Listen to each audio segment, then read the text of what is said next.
friends, welcome to the Zen channel. So friends, today I will talk about Morefine M600 mini PCs with Ryzen 7 7840HS Phoenix processor. So friend, it is now accompanied by a more affordable variant featuring the Ryzen 7 7840HS Phoenix APU with Generation 4 and RDNA3 graphics, and the display between the two APUs is merely a reduction of 100 MHz in boost clock.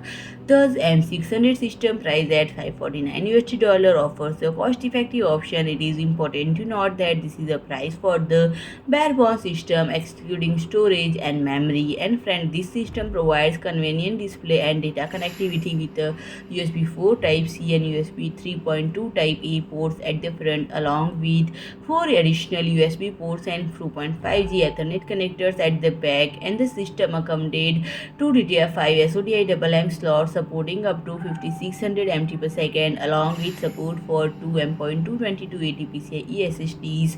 There is also room for a 25-inch SATA SSD or HDD if required, offering ample storage and memory options.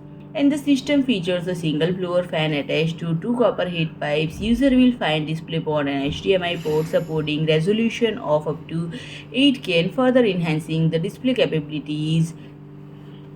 So friend, if you like my video, please do like, share and comment, and don't forget to subscribe my channel and press the bell icon.